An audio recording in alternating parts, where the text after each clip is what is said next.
NDA 100 से नीचे आ गया। इस वक्त की बड़ी खबर, एनडीए का नंबर घट रहा है, एनडीए 100 से नीचे आ गया है। 105 का आंकड़ा टच करके इस वक्त एनडीए 98 पर आ गया है। तेजस्वी महागठबंधन, उनका भी आंकड़ा घटा है, 81 से 79 पर आया है। और आदेश मुझे कह रहे हैं मैं जल्दी में लग रही हूँ। हाँ, मैंने कहा ना 10 मिनट के अंदर देखिए कि वो 100 से नीचे आ रहे हैं और या उस तरफ 13 सीटों का फासला रह गया है। देखिए आप जरा किस तरीके से, अब एनडीए 95 पर है और इस वक्त महागठबंधन 92 पर है। फासला सिर्फ दोनों गठबंधनों के बीच अब 13 सीटों पर आकर टिक गया है। और कहा तो ये दुगने का फासला था, लेकिन अब सिर्फ 13 सीट का फासला है। अभी कुछ भी हो सकता है। और हमारी सहयोगी मेघा, एबीपी न्यूज की पॉलिटिकल एडिटर, लगातार सुबह से मुझे ये कह रही है कि पिक्चर अभी बाकी है मेरे दोस्त। और ऐसे में बिल्कुल शुरुआती रुझान है और शुरुआती रुझान यही बता रहे हैं कि अभी कुछ भी हो सकता है। मतलब बिहार का चुनावी मेला सियासी खेला। रोमाना, अभी 50 मिनट में है काउंटिंग शुरू हुए। अगले 2 घंटे दीजिए, तभी समझ में आएगा कि बिहार में क्या हो रहा है। अभी ये बैठ के प्रेडिक्ट करना गलत है। संजय जी, मनोज जी, खुल रहा होगा अभी ईवीएम या अभी इंतजार करना होगा? नहीं, अब ईवीएम खुलना शुरू हो गया होगा और यही 8:30 से खुलना शुरू हो गया होगा ना, या अभी खुलेगा? से नहीं, कुछ जगहों पे खुला होगा और उसमें जो रुझान आए होंगे उसके कारण ये आपके सीटों पर, लेकिन ये बढ़त बढ़ेगी बीजेपी की। आप इंतजार करते रहिए। फिलहाल 13 सीट का फासला नजर आ रहा है एनडीए और महागठबंधन में। जी संजय जी, मुझे लगता है काउंटिंग जिस तरह से होती है उसमें आजकल कुछ परिवर्तन हुआ है। दोनों चीज़ें साइमल्टेनियसली होती हैं। बैलेट पेपर्स काउंट होते हैं लेकिन ईवीएम भी खुलने लगते हैं। बट नियम यही है कि जब पूरे बैलेट पेपर्स जब तक गिनती नहीं हो जाएंगे तब तक ईवीएम की गिनती होते रहनी चाहिए। तो दोनों खुल गए होंगे, ईवीएम्स खुल गए होंगे या साइमल्टेनियसली, मतलब साथ साथ दोनों की गिनती चल रही होगी। और इस बार चुनाव आयोग ने नियम ये बनाया कि जब तक पोस्टल बैलेट की गिनती पूरी ना हो जाए तब तक ईवीएम के आखिरी 2 राउंड की गिनती रोक के रखी जाए। इस बीच टैली देखिए आप, बिल्कुल बराबरी पर एनडीए और महागठबंधन आता हुआ। ये तो मामला बिल्कुल बराबरी पर आ गया है। एनडीए 91 पर है और महागठबंधन 90 पर है, बिल्कुल बराबर पर। क्या ये टक्कर बिहार की बराबर की रहने वाली है? फिलहाल एनडीए 91 पर है और 90 पर है महागठबंधन। बिल्कुल आमने सामने इस वक्त नीतीश प्लस और तेजस्वी प्लस नजर आ रहे हैं। एनडीए और महागठबंधन में टाई हो गया है। इस वक्त एनडीए 91 पर है, महागठबंधन भी 91 पर है।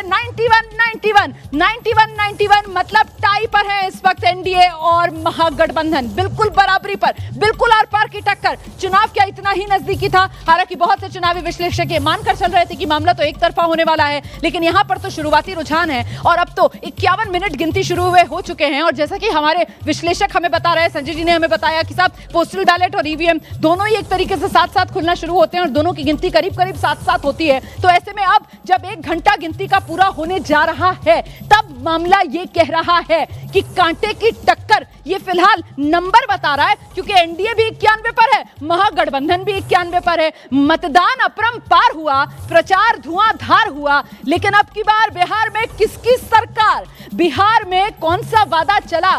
पलायन, शिक्षा, रोजगार, कौन सा मुद्दा सबसे ज्यादा कारगर? और इस बीच वो टाई टूटा है और टाई टूटने के बाद फिलहाल एनडीए 92 पर है और महागठबंधन 1 सीट नीचे खिसक कर 90 पर आया है। तो वो टाई ब्रेकर हुआ है और टाई जब टूटा है तो फिर एनडीए ऊपर दोबारा से और महागठबंधन नीचे की तरफ जाता हुआ। बिल्कुल शुरुआती रुझान है, लेकिन नंबर लगातार बदल रहा है और इसी वजह से दिलचस्पी भी लगातार बढ़ी हुई है। अब लग रहा है कि ये पोस्टल बैलेट के अलावा ईवीएम भी खुल रहे हैं और उससे साफ दिखाई दे रहा है कि कांटे का मुकाबला होने जा रहा है।